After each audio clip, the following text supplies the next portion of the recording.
우선 히브리서 6장 9절입니다. 6장 9절을 제가 읽을 때에 6장 9절에 나오는 대명사가 대단히 중요합니다. 지시대명사. 지시대명사가 무엇을 가르치는지 한번 표시를 해보시기 바랍니다. 히브리서 6장 9절입니다. 사랑하는 자들아, 우리가 이같이 말하나 너희에게는 이보다 더 좋은 것 곧 구원에 속한 것이 있음을 확신하노라. 아멘. 자, 여기 지금 6장 9절에 나와 있는 제일 먼저 나오는 대명사가 무엇인가 하면 이같이예요. 이같이 말하나에서 이같이는 무엇을 말합니까? 말하나라고 하는 것은 말하나라고 하는 것은 조금 이 반대되는 것이죠. 뒤에 나온 내용이 말하나 너희에게는 이보다 더 좋은 것 곧 구원에 속한 것이 있음을 확신하노라. 저 구원에 속한 것이 있음을 확신하는 내용과는 무언가가 반대되는 내용이 바로 이같이예요. 이같이. 그리고 너희에게는 이보다, 뒤에 나오는 이보다는 무엇을 말합니까? 바로 앞에 나와 있는 이같이죠. 이같이와 같은 것이 이보다에 동그라미를 쳐서 앞에 이같이라고 해놓으세요. 그러니까 이같이 말하나 너희에게는 이보다 더 좋은 것. 이같이와 이보다는 같은 것을 가르치는 것이죠. 그래서 이보다는 이같이를 가르치고 이같이 말하나 할 때 이같이는 무엇을 나타낼까요? 이것을 알지 못하면 이 문장을 이해하기가 상당히 어렵습니다. 자, 우리가 이같이 말하나 할 때 이같이는 바로 앞에 나와 있는 6장 8절에 나와 있는 불사름을 나타냅니다. 자, 이같이 말하나 무엇에 관한 이야기인가 하면 앞에 나와 있는 6장 8절에 있는 것처럼 6장 7절과 8절에는 복을 받는 경우와 그리고 불사름의 대상이 된 두 가지의 경우를 말하고 있는데, 여기서 특별히 우리가 이같이 말하나라고 하는 것은 앞에 나와 있는 두 가지를 다 가르치는 것이 아니라 뒤에 나와 있는 불사름을 나타내는 것이에요. 불사름을 가리키는 내용입니다. 왜 그러냐면 이것과 반대되는 내용이 무엇인가 하면 구원에 속한 것이거든요. 그렇기 때문에 구원에 속한 것은 복을 받는 것이죠. 그래서 말은 이렇게 하지만 사실은 너희에게는 더 좋은 것, 곧 구원에 속한 것이 있다라고 하는 것을 지금 이야기하는 것이에요. 그리고 실제 이 지금 6장 9절에는 왜 그런지 모르겠는데 지금 히브리서 6장에는 헬라어 본문에 나와 있는 접속사들이 많이 생략이 되어 있습니다. 한글 번역에. 아마 내용 자체가 이해하는데 아마 이 한글 성경을 번역하시는 분들의 의견이 통일이 잘 안 된 것 같아요. 그래서 이 접속사를 거의 다 지금 생략을 하고 거의 문장을 다 지금 번역을 하고 있는데 왜 그런지 모르겠습니다. 영어 성경은 다르게. 지금 6장 9절의 앞에는 헬라어 원어에 접속사가 뭐가 있냐면 그러나라고 하는 접속사가 있습니다. 대라고 하는. 그렇기 때문에 6장 9절 앞에다, 그 앞에 사랑하는 앞에다 그러나라고 적어 놓으세요. 그렇기 때문에 그러니까 그러나기 때문에 무엇입니까? 바로 앞에 이야기한 내용과 반대되는 내용이에요. 그렇기 때문에 그러나 사랑하는 자들아 우리가 이같이 이래야만이 이제 이같이가 불사름을 나타내는구나 라고 하는 것을 우리가 좀 쉽게 이해를 할 수가 있죠. 왜냐하면 앞에 말하는 내용과 반대되는 내용이 지금 이어지고 있기 때문에 그렇습니다. 그래서 그러나 사랑하는 자들아 우리가 불사름이 있다고 이러한 경우에 대해서 지금 우리가 말을 하지만 비록 너희에게는 이보다 더 좋은 것 곧 구원에 속한 것이 있음을 내가 확신한다라고 하는 것이에요. 자, 그렇다면 여기에서 말하는 구원에 속한 것은 과연 무엇일까요? 혹시 영어 성경을 갖고 계시는 분은 영어 성경 NIV 성경을 보게 되면 구원에 속한 것이 한글 번역은 이렇게 해놨는데 왜 영어 성경은 이렇게 번역해놨지? 좀 의구심이 드는 그 방향으로 영어 성경은 번역이 되어 있습니다. 영어 성경은 어떻게 번역이 되어 있냐면 things, 무엇이 있는데 이 things가 무엇인가 하면 that accompany salvation이에요. 그러니까 구원에 따라 나오는 것이에요. 구원과 함께, accompany라고 하는 것은 뭐예요? 우리가 친구와 함께 걸어간다고 할 때 동행한다고 하는 것이 바로 accompany잖아요. 그러니까 구원과 동행하는 것이에요. things. 이 무언가가 있는데 이것이 뭔가 하면 구원과 함께 동행하는 것, 즉 다르게 표현하면 구원으로 인해서 초래되는 것, 구원으로 인해서 생겨나는 것, 구원과 항상 함께 따라다니는 것. 그러니까 구원이라고 하면 그 구원과 항상 이렇게 한 쌍을 이루면서 구원이라고 하는 것이 있으면 반드시 이것이 따라 나오는 것, 이런 의미예요. 그러다 보니까 한글 번역을 구원에 속한 것이라고 해놓은 거예요. 왜냐하면 구원이 있으면 반드시 그 구원과 연관지어서 이게 나오는 것이기 때문에 그것을 지금 구원에 속한 것이라고, 이것이 무엇보다 좋다고 이야기하냐면 불사르는 경우보다 좋다고 이야기하는 것입니다. 내가 지금 비록 너희가 이러이러한 경우에는 불사름에 해당된다고 이야기는 하지만, 그렇지만 너희는 불사름에 해당되는 경우가 아니기 때문에 너희는 어떤 경우인가 하면 구원에 속한 것이 너희에게는 있다. 즉 구원과 더불어서 너희가 구원받은 존재라. 성도들은 누구입니까? 성도들은 구원받은 존재이죠. 그래서 구원받은 존재라고 한다면 반드시 나중에 얻게 되는 것, 받게 되는 것이 있다라고 하는 의미예요. 그래서 너희는 더 좋은 것, 곧 구원에 속한 것이 있음을 확신하노라. 그러니까 너희는 구원받은 대상이기 때문에, 그렇다면 지금 이 말을 하고 있는, 말을 듣는 대상은 이미 구원받은 존재입니까? 아닙니까? 구원받은 존재에 관한 이야기예요. 너희가 이미 구원을 받은 존재이기 때문에 구원받은 사람들에게는 반드시 뒤따르는 게 있어. 너희에게 주어지는 게 있어. 지금 그 이야기를 하는 것입니다. 그러니까 너희는 결코 이렇게 내가 지금 불사르는 경우도 있고 복을 받는 경우도 있고 이렇게 말을 하지만, 너희에게는 이보다 더 좋은 것, 즉 불사름의 경우보다 더 좋은 것, 구원에 속한 것이 있다. 왜냐하면 너희들은 구원받은 존재이기 때문에. 그런데 이렇게 구원에 속한 것이 있음을 확신하는 이유는 무엇이에요? 바로 그 이유를 10절에서 이야기하고 있습니다. 자, 구원에 속한 것이 있음을 확신하는 이유가 무엇인지 한번 표시해 보시기 바랍니다. 10절입니다. 하나님은 불의하지 아니하사 너희 행위와 그의 이름을 위하여 나타낸 사랑으로 이미 성도를 섬긴 것과 이제도 섬기고 있는 것을 잊어버리지 아니하시느니라. 아멘. 도대체 무슨 말인지 이해가 됩니까? 하나님은 불의하지 않아요. 그래서 너희 행위와, 여기에서 너희는 누구입니까?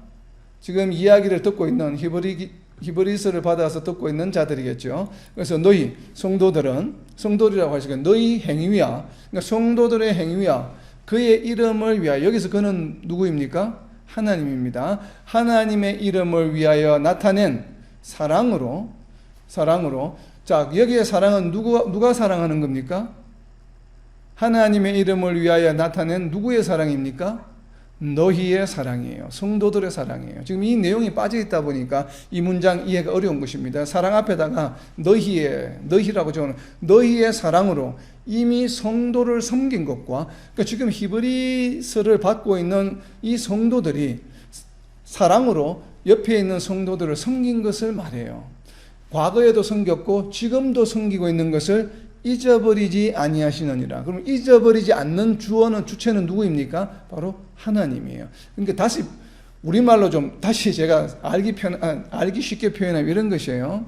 하나님께서 불의하지 않아요. 공의로우신 분이에요. 공의로우신 분인데, 공의로우신 분이시기 때문에 무언가를 잊지 않고 기억하고 계셔요. 근데 그 기억하는 내용이 무엇인가 하면, 성도들 너희가, 지금 히브리서를 받고 있는 너희가 주변에 있는 너희 성도들을 사랑으로 섬겼고 지금도 계속 섬기고 있는 것을 하나님께서는 아신다는 것이에요. 하나님께서 아시는 이유는 바로 무엇인가 하면 불의하지 아니하시기 때문에, 공의로우신 분이시기 때문에. 하나님이 공의로우신 분이시기 때문에 너희가 사랑으로 너희 동료 성도들을 섬겼고 현재도 섬기고 있는 것을 하나님께서는 잘 아신다라고 하는 것이에요. 그렇기 때문에 공의로우신 분이시고 너희가 사랑하는 것을 아시는 분이시기 때문에, 공의로우신 분은 심판을 어떻게 하십니까? 공의롭게 하시죠. 사랑을 실천한 자에게는 거기에 대한 복을 주시고, 또 그렇게 하지 못한 자들에 대해서는 불사름이 되고, 이렇게 공의로우신 분이 행한 행위대로 보응하시는 분이라는 의미가 바로 불의하지 아니하다라고 하는 것이에요. 하나님께서 불의하지 아니하다고 하는 것은 어떤 의미입니까? 공의롭다는 것이에요. 공의롭다는 것은 무엇인가 하면 정의롭다는 것이고, 정의롭다는 것은 무엇인가 하면 하나님이 행하시는 심판이 공정하다 이 말이에요. 공정하다. 그래서 이 하나님이 불의하지 않으시다고 하는 것을 가장 잘 나타내주는 성경이 바로 예레미야서 17장 10절에 있습니다. 그래서 불의하지 아니하사 옆에다가 예레미야서 17장 10절이라고 적어 놓으세요. 예레미야서 17장 10절입니다. 나 여호와는 심장을 살피며 폐부를 시험하고 각각 그의 행위와 그의 행실대로 보응하나니. 그러니까 행위대로 보응하시는 분이기 때문에 어떤 분이세요? 그러니까 이유가 있다는 것이에요. 하나님이 보응하시는 데는 다 이유가 있어요. 선을 행하는 자에게는 선으로, 악을 행하는 자에게는 심판으로 보응하신다라고 하는 것. 그러한 불의하지 아니하신 분, 즉 공의로우신 분이시기 때문에 너희가 걱정할 필요가 없다는 것이에요. 왜 그런가 하면 너희가 사랑으로 너희 동료 성도들을 섬겼고 지금 섬기고 있는 것을 하나님께서는 아시기 때문에 그렇다는 것입니다. 그래서 10절 앞에도 헬라어 원본에 있는, 헬라어 원어에 있는 접속사가 지금 빠져 있습니다. 이 한글 번역에. 어떤 헬라어가 있냐면 가르라고 하는 헬라어인데 여기에서는 우리말로 번역하면 왜냐하면이에요. 자, 다시 10절을 다시 읽습니다. 왜냐하면 하나님은 불의하지 아니하시기 때문에 그렇다. 그래서 왜냐하면이라고 하는 접속사를 넣게 되면 문맥이 이어지죠. 그래서 9절 앞에는 그러나 사랑하는 자들아 불사름보다도 더 좋은 것이 있어. 너희에게는 바로 구원에 속한 것이 있어. 너희는 구원받은 자들이기 때문에 반드시 얻게 되는 게 있는데 왜냐하면 10절에서 왜냐하면 하나님은 공의로우신 분이야. 공의로우신 분이기 때문에 너희가 사랑으로 너희 성도들을 섬긴 것을 다 아셔. 그렇기 때문에 너희가 사랑한 것에 대한 보응을 반드시 해주시는데 그 보응이 바로 무엇인가 하면 구원에 속한 것이에요. 구원받은 자들이 나중에 받게 되는 것이다 라고 하는 것입니다. 그렇기 때문에 구원에 속한 것은 조금 이따가 뒤에 제가 다시 보충 설명할 텐데 우선은 구원에 속한 것 옆에다가 히브리서 밑에 있는 12절을 적어 놓으세요. 무엇인가 하면 바로 하나님의 약속입니다. 구원에 속한 것은 무엇인가? 구원에 속한 것에 동그라미를 쳐서 12절에 있는 하나님의 약속에다가 화살표를 연결해 놓으세요. 성도들아 너희는 구원받은 자들이야. 너희들이 받을 게 있는데 그게 무엇인가 하면 하나님이 너희에게 주시겠다고 하신 약속이야. 그 약속을 너희는 받는다고 분명히 너희는 알고 있어. 왜냐하면 하나님은 공의로우신 분이기 때문에 그래. 그리고 너희의 삶을 보니까 구원받은 자들로서 그에 합당하게 너희가 하나님으로부터 받은 사랑을 너희가 몸소 너희 성도들에게 실천하였고 지금도 실천하고 있는 것을 보니 너희는 정말 구원받은 자들이 맞구나. 그렇기 때문에 하나님은 공의로우신 분이기 때문에 너희들 하는 모든 행실을 보시고 또 너희가 구원받았다는 것을 확신하고 있기 때문에 너희들은 반드시 하나님의 약속을 나중에 받게 될 거야 라고 하는 것이 바로 9절과 10절의 내용입니다.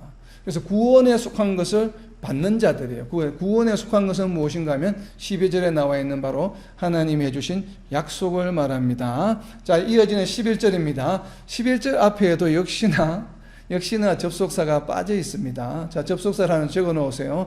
여기에서는 그래서입니다. 그래서. 이 앞에 나와 있는 9절에 나와 있는 헬라어 원어 대라고 하는 것과 동일한 것인데 9절에서는 역접 접속사예요. 반대예요. 그러나이고 그리고 11절에서는 문맥상 이것은 역접으로 쓰일 수도 있고 순접 and로 쓰일 수도 있습니다. 그렇기 때문에 여기에서는 특별히 제가 그래서로 번역합니다. 그래서 11절 방금 이야기한 것처럼 성도들을 서로 사랑함으로 너희는 하나님의 공의로우시니까 너희들은 보상받을 거야. 약속을 받을 거야. 그랬습니다. 그래서 자 11절입니다. 그래서 우리가 간절히 원하는 것은 여기에서 우리는 누구입니까? 히브리 기자와 함께 있는 자들이고 너희 각 사람이 동일한 부지런함을 나타내어 끝까지 소망의 풍성함에 이르러 게으르지 아니하고 믿음과 오래 참음으로 말미암아 약속들을 기업으로 받는 자들을 본받는 자가 되게 하려는 것이니라. 말이 상당히 어렵습니다. 지금 보게 되면 우리가 성경 공부를 하다가 지금 방금 읽은 11절, 12절처럼 읽으니까 한글로 되어 있는데 무슨 말인지 이게 지금 뭘 이야기하는지 앞뒤 말이 한글인데도 잘 이해가 되지 않죠. 이럴 때는 무엇을 해보느냐 하면 여기에서 질문을 만들어 보면 확실하게 좀 더 잘 이해할 수 있습니다. 자, 여기에서 질문을 만들 수 있는 것 중에 대표적인 것이 무엇인가 하면 약속들을 기업으로 받기 위해서는 어떻게 해야 하는가. 자, 다시 이 질문입니다. 질문이 뭐예요? 약속들, 하나님이 주신 하나님의 약속들을 기업으로 받기 위해서는 두 가지를 해야 합니다. 그 두 가지가 무엇인지를 한번 표시해 보시기 바랍니다. 제가 11절과 12절을 다시 읽습니다. 하나님의 약속을 기업으로 받기 위해서 해야 될 일 두 가지가 있습니다. 그 일이 무엇인지 한번 표시를 해보시기 바랍니다. 그래서 우리가 간절히 원하는 것은 너희 각 사람이 동일한 부지런함을 나타내어 끝까지 소망의 풍성함에 이르러 게으르지 아니하고 믿음과 오래 참음으로 말미암아 약속들을 기업으로 받는 자들을 본받는 자가 되게 하려는 것이니라. 결국은 무슨 얘기인가 하면 성도들아 기업을 약속으로 받는 자들을 본받아라고 하는 것이에요. 그 본받아라고 하는 의미가 바로 뭐예요? 너희들도 그 사람들을 본받아서 결국은 약속을 기업으로 받는 자들이 되라라고 하는 것이죠. 그러면 약속을 기업으로 받는 자들이 지금 하고 있는 두 가지가 있습니다. 두 가지가 무엇을 지금 하고 있습니까? 이 사람들이 약속들을 기업으로 받는 자들 앞에 무엇이 있습니까? 접속사가 말미암아라고 하는 접속사가 있죠. 말미암아는 무엇이에요? 인과관계를 나타내죠. 그러니까 말미암아 약속들을 기업으로 받는 자니까 무언가를 했기 때문에 그 이유로 말미암아 약속들을 기업으로 받는 자들이에요. 그렇기 때문에 말미암아의 바로 앞에 나와 있는 내용들이 약속들을 기업으로 받는 자들의 조건이에요. 요건이에요. 그 요건이 바로 무엇입니까? 두 가지가 동그라미 쳐놓으세요. 믿음과 오래 참음이에요. 그러니까 하나님의 약속을 기업으로 받는 자들에게 필요한 것은 무엇입니까? 첫 번째가 믿음이에요. 그리고 두 번째가 뭐래요? 무엇입니까? 오래 참음이에요. 그러니까 믿음과 오래 참음이 약속들을 기업으로 받는 것에 대한 요건입니다. 그런데 이 믿음과 오래 참음을 어떻게 하라고 이야기하고 있습니까? 부지런하게 하라라고 하는 것이에요. 11절에 너희들은 각 사람이 동일한 부지런함을 나타내어 끝까지 소망의 풍성함에 이르러 게으르지 아니하고. 그러니까 소망의 풍성함에 이르도록 부지런해야 되는 것은 뭐예요? 이걸 다시 표현한 것이 게으르지 아니하고라고 되어 있습니다. 게으르지 아니하고. 그러니까 게으르지 않기 위해서 뭘 해야 된다는 거예요? 게으르지 않기 위해서는 뭘 해야 됩니까? 부지런해야 되죠. 그러니까 게으르지 않기 위해서 부지런해라라고 하는 것을 지금 번역을 이렇게 해놓은 것입니다. 영어에는 그냥 so that입니다. so that 그 다음에 lazy가 나오는 거죠. 그러니까 게으르지 않기 위해서 앞에 부지런하라, so that 게으르지 이렇게 되어 있는 것이에요. 영어 표현은. 그런데 한글 번역은 지금 이렇게 나오고 있는 것입니다. 그래서 게으르지 않기 위해서는 뭘 해야 됩니까? 부지런해야 게으르지 않죠. 바로 그 얘기입니다. 그렇기 때문에 게으르지 않기 위해서 부지런해야 되는데 이 부지런하게 해서 부지런하는 그 목표가 바로 무엇인가 하면 소망의 풍성함에 이르는 것이에요. 그러면 소망의 풍성함이 바로 무엇이겠습니까? 이 소망의 풍성함에 이르러. 자, 부지런해서 부지런하게 함으로 인해서 도달하는 그 목표, 종착역이 어딘가 하면 소망의 풍성함이에요. 근데 게으르지 않고 무엇을 하라고 이야기합니까? 열심으로 믿고 열심으로 오래 참음으로 결국 하나님의 약속들을 기업으로 받는 자가 되라라고 하는데, 그렇다면 이 소망의 풍성함은 결국 무엇이겠습니까? 바로 약속이죠. 약속을 받을 수 있다는 소망이에요. 그러니까 소망의 풍성함과 약속들을 기업으로 받는다라고 하는 것은 같은 표현이에요.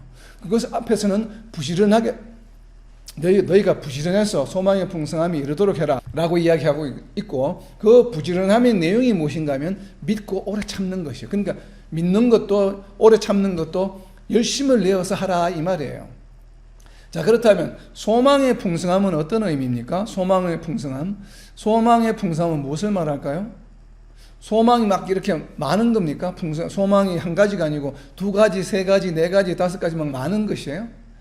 한글 번역을 소망의 풍성함이라고 해놓으니까 그런데 영어 성경을 보게 되면 명확히 그 뜻을 알 수가 있습니다. NIV 성경에 보게 되면 무엇이라고 되어 있냐면 make your hope sure.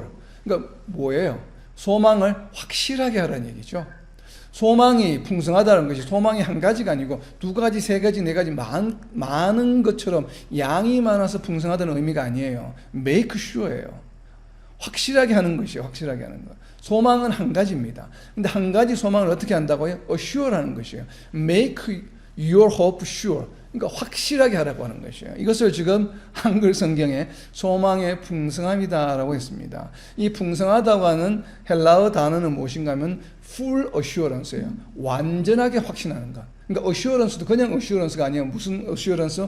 full assurance예요. 확실하게 완전하다는 것이. 그러니까 소망에 대해서 확신을 가지게 되는 거예요. 너희가 열심으로 해서 결국 끝에 이르는 것이 뭐예요? 소망에 대한 확신을 가지는 것이에요.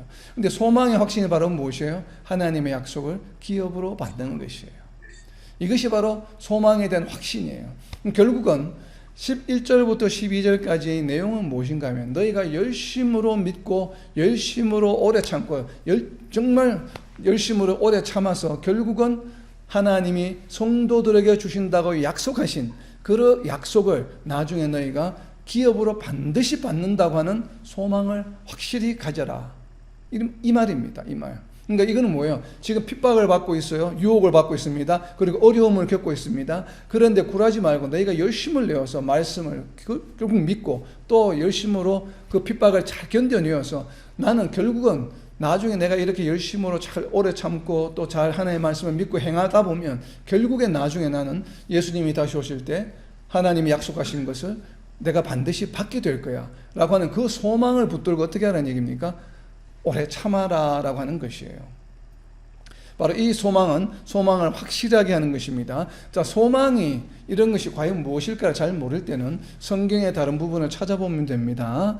자, 성경의 소망을 가장 잘 나타내주는 성경이 여러 구절이 있는데 몇 구절만 볼게요. 에베소서 1장 18절입니다. 에베소서 1장 18절에 보면 성도들이라고 한다면 누구나 갖게 되는 소망이 있습니다. 에베소서 1장 18절에 있습니다. 너희 마음의 눈을 밝히사 그의 부르심의 소망이 무엇이며 성도 안에서 그 기업의 영광의 풍성함이 무엇이며 무슨 소망입니까? 부르심의 소망이에요. 하나님께서 여러분들을 왜 부르셨습니까? 하나님께서 여러분들을 부르신 데는 소망이 있습니다. 무슨 소망이 있어요? 하나님이 여러분들을 왜 불렀습니까? 많은 성도들이 내가 왜 성도가 되었는지 그 이유를 잘 모릅니다. 우리가 하나님의 콜링, 부르심을 받았다라고 우리가 생각하는데 하나님 우리를 부르신 이유가 뭐예요? 하나님 뭐 때문에 나를 부르셨어요? 하나님과 동행하려고 부르셨죠. 하나님 이 세상을 왜 창조하셨습니까? 이 땅에 하나님 나라를 이루시기 위함이에요. 하나님과 함께 하기 위해서 우리를 부르셨어요. 그래서 하나님과 떨어져 있는, 하나님과 아이솔레이트 되어 있는, 하나님과 분리되어서 세상에 속해 있던 우리들을 그 세상의 무리 가운데서 구별해서 불러내신 이유가 바로 무엇이에요? 하나님과 영원히 함께 동행하기 위함이에요. 하나님 계신 곳이 어디입니까? 그것을 우리가 다르게 표현하면 하나님 나라에서 하나님과 함께 영원히 동행하기 위하며 하나님이 내가 얘를 데려다가 나의 사람을 만나 내가 영원히 함께 동행해야지. 그 소망을 하나님께서 갖고 계시는 것이에요. 그 소망이 각자 김집사나 이집사나 장집사나 각자 집사님이나 장로님이나 목사님이나 목회자나 지도자나 일반 성도들이나 그 소망이 각각 다릅니까? 같습니까? 뒤로 넘겨서 4장 4절입니다. 이 부르심의 소망이 무엇인지 설명하고 있는 것이 에베소서 4장 4절입니다. 몸이 하나요 성령도 한 분이시니 이와 같이 너희가 부르심의 한 소망 안에서 부르심을 받았느니라. 하나님이 성도들을 향한 소망은 몇 가지입니까? 한 가지예요. 한 소망이에요. 모든 성도들, 교회 목회자이든 평신도이든 장로이든 권사이든 상관이 없어요. 하나님은 우리를 하나님의 백성으로 부르신 소망은 모두가 같습니다. 동일한 한 가지입니다. 그 한 소망이 무엇입니까? 하나님과 함께 동행하는 것이에요. 이것을 다르게 표현하면 구약에서는 창세기와 모세오경이 무엇으로 나타납니까? 17767 26212죠. 내가 너희 하나님이 되고 너희가 나의 백성이 되리라. 내가 너희 하나님이 되고 너희가 나의 아들이 되리라. 그래서 계시록 마지막에 무엇이 되었습니까? 너희가 나의 아들이 되리라. 이것이 바로 창세기 그리고 레위기 출애굽기에서 약속하신 내가 너희 하나님이 되고 너희가 나의 백성이 되리라고 하신 것이 완성이 되어서 이루어지는 것이 요한계시록 마지막에 나와 있는 너희가 나의 아들이 되리라 라고 하는 언약의 말씀이 성취되는 것으로 성경의 말씀은 끝이 납니다.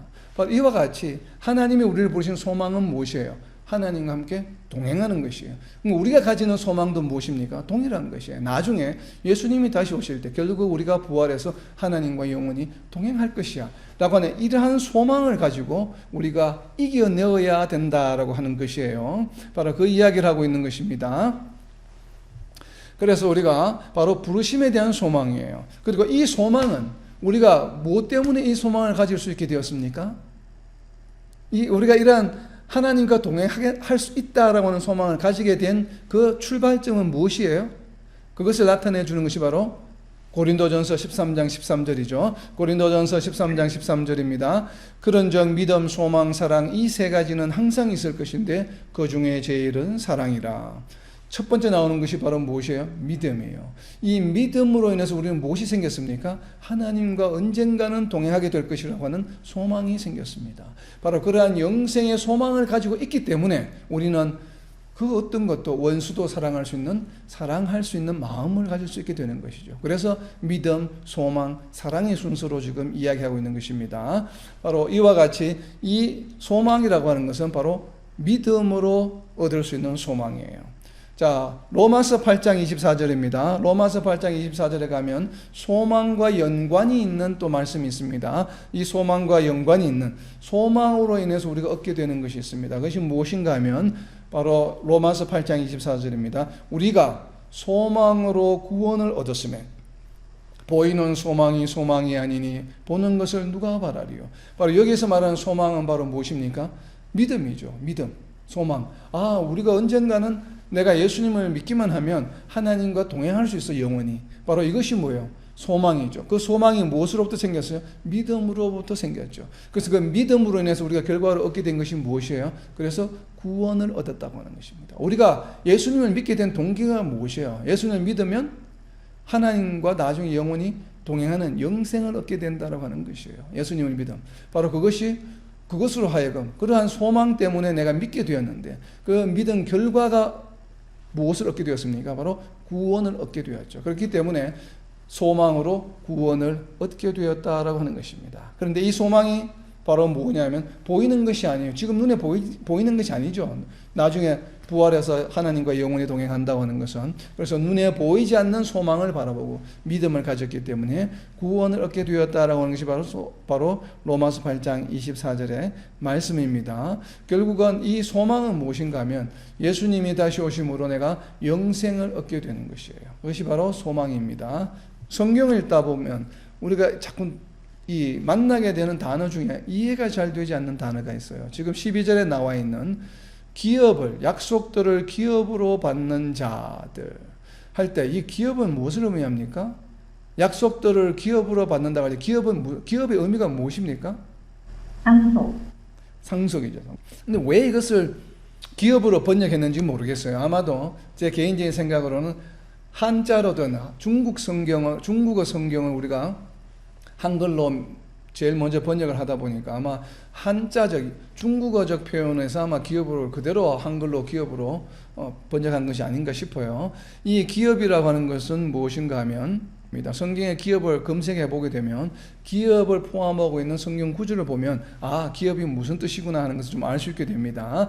자, 대표적인 성경 구절 기업이 가장 먼저 나오는 것 중에 하나가 창세기에 나옵니다. 창세기 17장 8절에 보게 되면 창세기 17장 8절입니다. 내가 너와 네 후손에게 네가 거류하는 이 땅 곧 가나안 온 땅을 주어 영원한 기업이 되게 하고 나는 그들의 하나님이 되리라. 아멘. 여기에서 영원한 기업이다. 영원한 기업이 되게 하고 했는데 이 영원한 기업이 되는 것의 대상은 무엇입니까? 바로 가나안 땅이죠. 가나안 땅을 너희의 영원한 기업이 되게 하겠다. 결국은 무엇이에요? 하나님께서 지금 이스라엘 백성들에게 약속해 주신 것. 그것이 바로 가나안 땅인데 그것이 너희의 영원한 기업이 되겠다라고 표현하고 있기 때문에 이 기업은 무엇이에요? 하나님께서 약속해 주신 것이에요. 그러니까 하나님의 약속으로 너희들이 나중에 갖게 되는 것, 그것이 바로 그것을 기업으로 표시했습니다. 그리고 신약 성경에 가게 되면 에베소서 5장 5절입니다. 여기에 기업이 또 무엇인지를 알 수 있는 성경 구절입니다. 에베소서 5장 5절입니다. 너희도 정령이 이것을 알거니와 음행하는 자나 더러운 자나 탐하는 자 곧 우상 숭배자는 다 그리스도와 하나님의 나라에서 기업을 얻지 못하리니. 하나님의 나라에서 기업을 얻지 못하는 자들을 열거해 놓고 있습니다. 그렇다면 이 기업은 무엇입니까? 성도들이 나중에 하나님의 나라에서 어떻게 되는 것? 얻는 것이에요. 하나님 나라에서 얻게 되는 것이 바로 기업으로 표현했습니다. 자, 이제 뒤로 넘겨서서 골로새서 1장 12절입니다. 골로새서 1장 12절을 보게 되면 자, 하나님 나라에서 기업을 얻는데 이 기업은 누구에게 주어지는 것인가 하면 골로새서 1장 12절입니다. 우리로 하여금 빛 가운데서 성도의 기업의 부분을 얻기에 합당하게 하신 아버지께 감사하게 하시기를 원하노라. 기업은 무엇이에요? 성도에게 주어지는 기업이에요. 그러니까 성도들이 받는 것을 말합니다. 성도의 기업이라고 표현하고 있습니다. 물론 골로새서 1장 12절에서 말하는 이 기업의 헬라어 원어와 우리가 좀 전에 찾아본 에베소서 5장 5절에 나와 있는 기업에 해당하는 헬라어 원어는 다른 헬라어 원어입니다. 그렇지만 그 어근은 같은 겁니다. 어근은 같지만 다른 헬라어 명사로 사용되고 있는 것입니다. 자, 골로새서 뒤로 넘기셔서 3장 24절입니다. 기업을 또 어떻게 표현하고 있냐면 기업을 다르게 표현하고 있습니다. 골로새서 3장 24절 기업입니다. 이는 기업의 상을 주께 받을 줄 아나니 너희는 주 그리스도를 섬기느니라. 여기에서 기업을 무엇으로 표현했습니까? 성도들이 나중에 받게 되는 상이라고, 어워드, 리워드라고 표현했습니다. 상. 영어 성경에는 리워드라고 되어 있는데 바로 상이에요. 상. 기업의 상. 기업의 상을 주께 받을 줄 아나니. 성도들이 무엇을 받아요? 나중에 기업의 상을 받아요. 상을 받는데 그 상의 이름이 무엇이라고요? 기업의 상을 받는다는 거죠. 그러니까 기업이 바로 나중에 성도들이 받게 될 것이구나 라고 하는 것이에요. 자, 그리고 다시 앞으로 넘기셔서 에베소서 1장 18절입니다. 에베소서 1장 18절에 보게 되면 너희 마음의 눈을 밝히사 그의 부르심의 소망이 있습니다. 자, 부르심의 소망이 있습니다. 성도 안에서 그 기업의 영광의 풍성함이 무엇이며, 이 기업은 어떤 것인가 하면 풍성해요. 그런데 이 풍성함이 무엇인가 하면 하나님의 영광이 가득한 것이에요. 그러니까 하나님의 영광이 가득한 것이 바로 기업입니다. 영광이 풍성한 것이에요. 자, 정리하면 무엇인가 하면 하나님이 약속해 주신 것이요, 하나님 나라에서 얻게 되는 것이요, 성도이면 누구나 다 장차 받게 될 것이요, 그리고 성도에 주어지는 상이에요. 그리고 이것은 영광이 풍성한 것이에요. 그러면 이것이 무엇일까? 이것이 무엇인가를 나타내어주는 성경 구절이 바로 어디에 있냐면 로마서 6장 22절부터 23절의 말씀입니다. 로마서 6장 22절부터 23절 말씀입니다. 22절입니다. 그러나 이제는 너희가 죄로부터 해방되고 하나님께 종이 되어 거룩함에 이르는 열매를 맺었으니 그 마지막은 영생이라. 바로 영생이에요. 기업을 받게 되는 것은. 우리가 받게 되는 것은 영생이라. 죄의 삭슨 사망이요 하나님의 은사는 그리스도 예수 우리 주 안에 있는 영생입니다. 자, 영생이 무엇입니까? 영생이 어떻게 해서 주어지는 것이에요? 무엇과 지금 대비되고 있습니까? 23절에 보게 되면 죄의 삭슨 사망이요, 그리고 하나님의 은사는 영생이에요. 죄와 하나님의 은사가 대비되고 있고 사망과 영생이 대비되고 있습니다. 죄의 삭슨 사망이요 할 때 이 죄는 어떤 죄에 해당합니까? 죄의 삭슨 사망이요 할 때 로마서 6장 23절에 바로 예수 그리스도를 믿지 않는 죄죠. 우리가 예수님을 믿지 않는 불신자들의 결과는 삭슨 무엇이에요? 사망이고, 그리고 하나님의 은사는, 하나님의 은사라고 표현했는데 하나님의 은사는 바로 무엇인가 하면 성도들에게 주어지는 선물이에요. 성도들에게 주어지는 은사예요. 지금 한글 성경에는 하나님의 은사라고 되어 있는데 영어 성경을 갖고 계시는 분은 로마서 6장 23절 죄의 삭슨 사망에 하나님의 은사가 영어 성경 NIV로 무엇으로 되어 있습니까? gift, 선물로 되어 있죠. 바로 선물이에요. 그러니까 한글 번역에는 은사로 되어 있는데 우리가 마치 grace, 은혜처럼 되어 있는데 은사라고 번역이 되어 있는데 실질적으로 영어 성경에는 gift라고 되어 있죠. 하나님의 선물이에요. 하나님의 선물이 바로 무엇입니까? 누구에게 주는 하나님의 선물이에요? 죄 사함을 받은 자들에게. 죄를 지은 죄인들은 죄의 삭은 사망이지만 죄 사함을 받은 자들에게 주시는 하나님의 선물은 바로 무엇인가 하면 그리스도 안에 있는 영생이에요. 그렇기 때문에 나중에 결국 성도들이 하나님이 우리 성도들에게 약속해 주신 것 받게 되는 것은 바로 무엇입니까? 이 기업은 바로 영생을 의미한다라고 하는 것이에요. 자, 여러분 여기 상식으로 알아야 될 게 여기 영어 성경에 지금 gift, 한글로는 은사라고 되어 있는데 이게 헬라어로는 뭔 줄 아십니까? 여러분들이 잘 알고 있는 단어예요. 여러분들 이것을 헬라어로 뭐냐? 헬라어로 뭘까요? 이 은사가 헬라어로 카리스마예요. 카리스마. 우리가 자꾸 그냥 일상적으로 사람들이 카리스마 있다 하고 하는데 그 카리스마 있다고 하는 것은 무엇인가 하면 대단한 재능이 있다고 하는 것이에요. 무언가 하면 타고난 재능, 하나님으로 받은 은사가 있다고 하는 것이에요. 재능. 그래서 카리스마가 있다고 하는 것이지. 이렇게 어떻게 힘을 강하게 내비치는 듯한 그런 사람을 카리스마가 있다고 하는 것이 아니에요. 타고난 하나님으로부터 받은 무언가 탤런트, 재능, 은사가 정말 사람이 무시하지 못할 아주 이런 사람들을 이끌게 하는 뭔가 대단한 은사가 있는 사람들을 우리가 카리스마가 있다고 이야기하는 것이죠. 바로 우리 신앙의 상식으로 좀 알 필요가 있습니다. 이 카리스마는 신앙적 단어입니다. 카리스마는 하나님이 주신 탤런트, 하나님이 주신 선물을 카리스마라고 이야기해요. 그래서 결국은 기업은 무엇인가 하면 바로 영생이에요. 성도들에게 주는. 지금 계속 히브리서에서 이야기하고 있는 것은 두 그룹에 관한 이야기입니다. 불사름을 당하는 자와 복을 받는 자. 그럼 결국 복은 무엇이겠습니까? 영생이죠. 하나님의 약속이죠. 그리고 기업이에요. 그러니까 전부 같은 이야기예요. 복, 하나님의 약속, 기업, 이것은 전부 이쪽에 하나님께 속한 자들, 누구에게 주는 것입니까? 바로 구원에 속한 자들, 성도들에게 끝까지 무엇이 있는 자? 믿음 있는 자, 오래 참는 자. 그래서 너희들도 열심으로 이 소망을 가지고 성도들 너희에게 약속된 하나님이 주시겠다고 하신 이 영생의 소망을 가지고 너희가 흔들리지 말고 부지런히 열심을 내어서 최선을 다해서 너희 믿음을 끝까지 잘 지켜나가라 라고 하는 것이 지금까지의 내용입니다.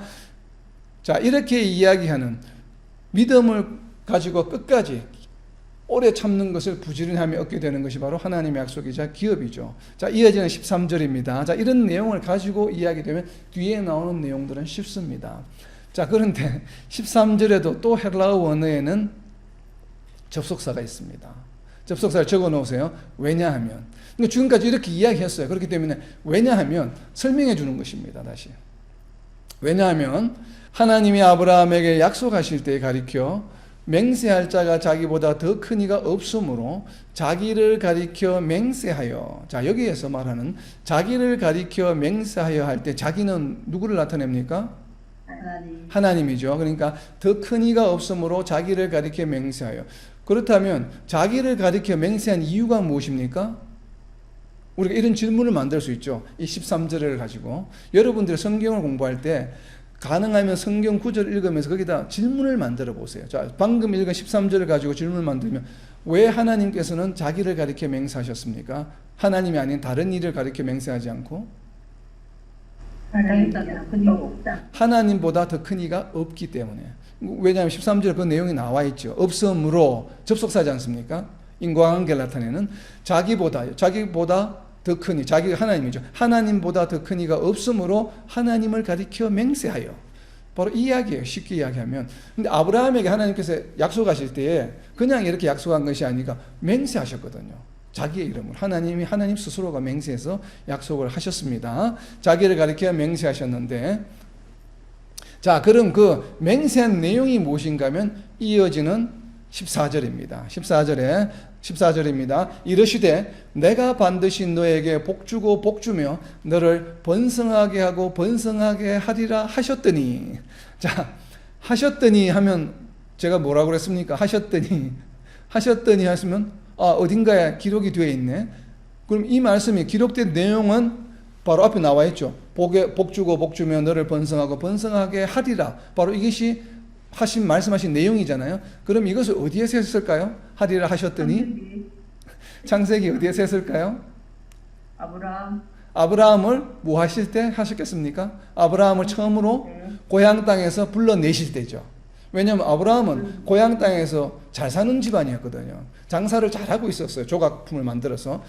굉장히 부유한 집안이었는데 그 모든 사업을 다 정리해서 고향 땅을 떠나라고 하니까 무언가 약속을 해주셨잖아요. 그때 해주신 약속이에요. 그 약속이 바로 어디에 나와 있냐면 창세기 12장 2절에 나와 있습니다. 창세기 12장 2절에 보게 되면 하셨더니에 대한 내용이 나와 있습니다. 창세기 12장 2절에 보면 내가 너로 큰 민족을 이루고 네게 복을 주어 내 이름을 창대하게 하리니 너는 복이 될지라. 복을 주어서 이름을 창대하게 하시겠다고 하셨습니다. 이것이 바로 창세기 12장 2절에 나와 있는 아브라함이 고향 땅을 떠날 때 해주신 약속이에요. 자, 첫 번째 약속이 무엇이에요? 복을 주기 전에 하신 약속이 무엇입니까? 큰 민족을 이루게 하셨다고 있는 거죠. 큰 민족을 이루게 한다는 얘기는 뭐예요? 아브라함이 자녀를 낳아서 그 자녀가 점점 번성한다는 얘기잖아요. 그러면 이 복을 받기 위해서는 맨 먼저 해야 될 일이 무엇입니까? 아브라함이 자녀를 낳아야 되죠. 그런데 이때 지금 아브라함이 이 하나님의 부르심을 받았을 때 나이가 75세 때에 부르심을 받습니다. 그래서 이제 12장 2절에서 지금 복을 주죠. 그러니까 아브라함이 75세가 될 때 부르심을 받을 때 받은 약속이 뭐예요? 큰 민족을 이루고 복을 받고 창대하게 해줄 거야 라고 약속했습니다. 그렇다는 얘기는 지금 아브라함에게 자녀가 있다는 얘기입니까? 없다는 얘기입니까? 자녀가 없다는 얘기죠. 아직도. 그러니까 75세가 되도록 아직도 아브라함은 자녀가 없었습니다. 75세 때에.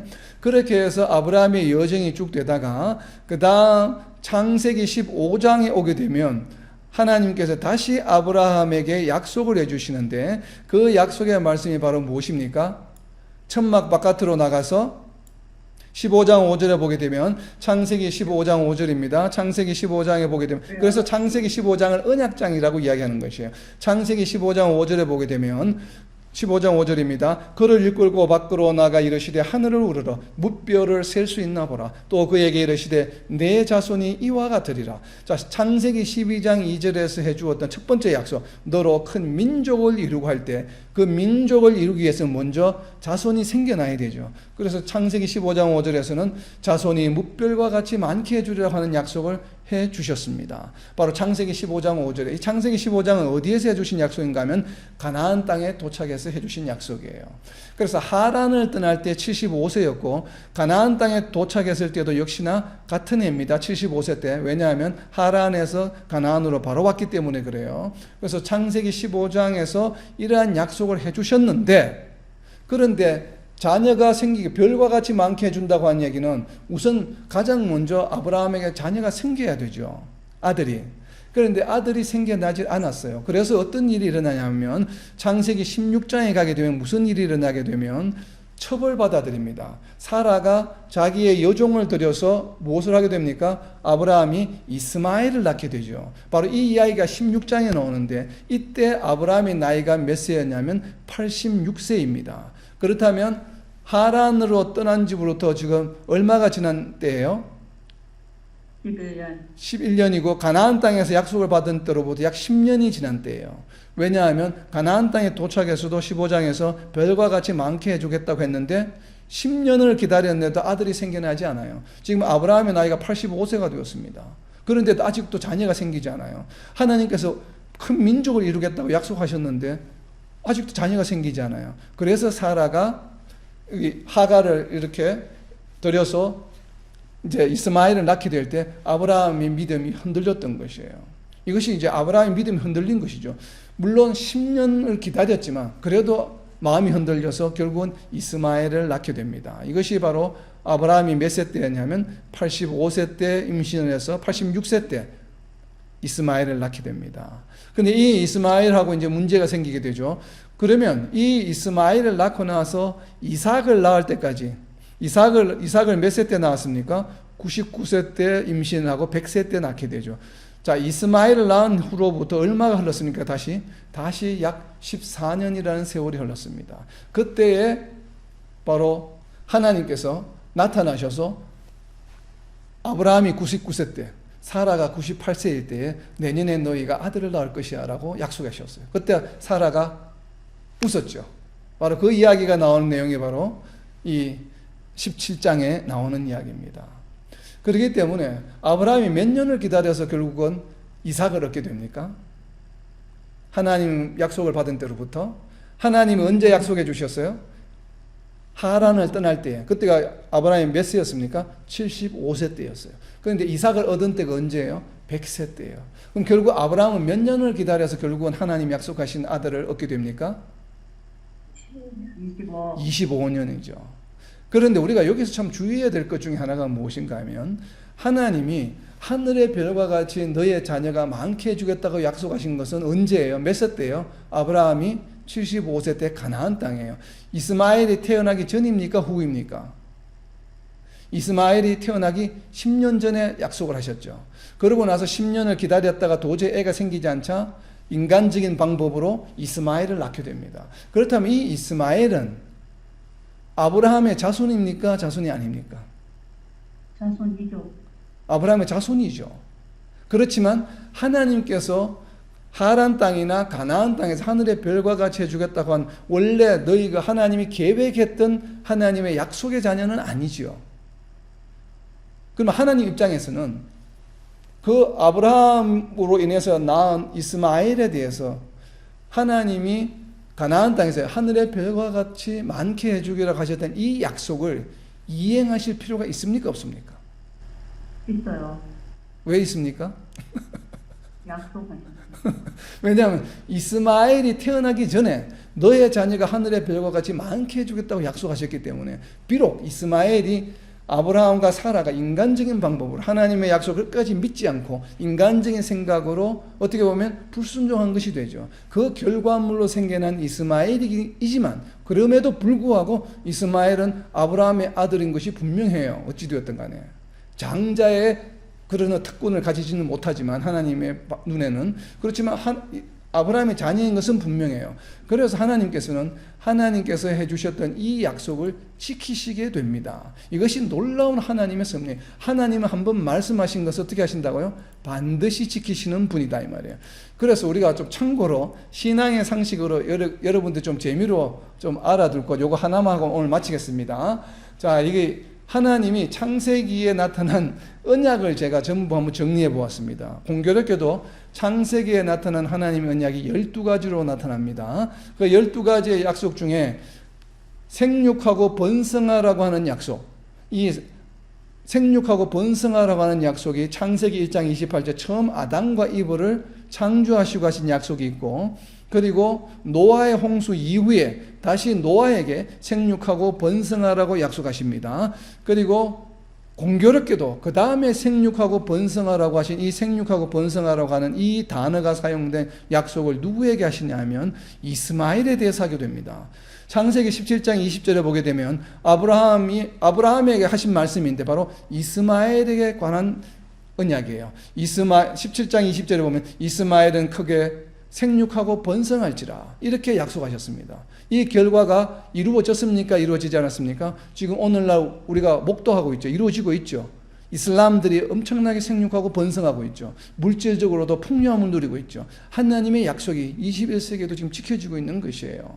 그리고 야곱에게 약속하십니다. 바로 지금 이슬람에게 약속하셨고, 그리고 또 하나는 야곱에게 바로 이스라엘에게 약속하신 것이요. 창세기 35장 11절에 생육하고 번성하라 바로 이 이야기를 야곱에게 해주십니다. 그런데 이 12가지 약속 중에 재미있는 것은 이스마엘에게 하신 약속이 세 번이나 됩니다. 창세기 16장 10절에도 하갈이 임신했을 때 바로 하신 약속이 창세기 16장 10절에 하갈이 임신했을 때 이스마엘을 낳으면 이 이스마엘을 번성하여 셀 수 없게 해주시겠다고 이야기하고 있고, 그리고 이스마엘이 쫓겨났을 때 사막에서 막 울부짖을 때 천사가 나타나서 하갈에게 약속합니다. 창세기 21장 18절에 바로 이스마엘이 큰 민족을 이루게 해주시겠다고 약속하십니다. 이렇게 세 번이나 이스마엘에게 약속해 주십니다. 하나님의 약속의 아들은 아니지만 하늘의 별과 같이 너의 자녀가 되게 해주시겠다고 하는 약속을 하나님께서는 잊지 아니하시고, 비록 사람의 방법으로 태어난 이스마엘이지만 창세기에서 세 번이나 약속을 하십니다. 이것이 아브라함에게 하신 약속 다음으로 많은 약속이에요. 야곱이나 이삭에게도 이렇게 여러 번 약속하지 않으셨어요. 그러니까 세 번이나 이스마엘에 대해서 약속을 해주십니다. 이것이 바로 하나님의 신실하심, 변하지 아니하심을 보여주시는 것이요. 이것이 바로 약속이에요. 하나님의 약속은 하나님과 함께 동행하는 것이고 생육하고 번성하는 것이에요. 이것이 누구에게 주어진 약속입니까? 특별한 자격을 갖춘 이들입니까? 교회 지도자들입니까? 신학 공부를 한 사람들입니까? 목회자들입니까? 아니에요. 누구에게? 모든 성도들에게. 저와 여러분 모든 성도들에게 주어진 약속이 무엇인가 하면 바로 생육하고 번성하여서 나중에 예수님이 다시 오실 때 하나님과 영원히 동행하는 약속을 바로 우리에게 무엇을 주셨습니까? 기업으로. 그래서 이것을 기업으로 표현했고 사실은 inheritance, 상속이죠. 우리는 받을 자격이 있는 사람들이에요. 정말 이러한 영생의 축복, 하나님과 동행하는 상속받은 자들로서 성도의 삶, 그렇기 때문에 세상 사람, 이러한 것을 약속받지 못한 세상 사람들과는 그 삶의 방식이 달라야 합니다. 세상 가운데 살아갈 때. 그래서 정말 세상과 구별되는 삶을 살아가는 저와 여러분, 그리고 이 땅의 모든 하나님의 백성들이 되시기를 예수님의 이름으로 선포합니다. 아멘.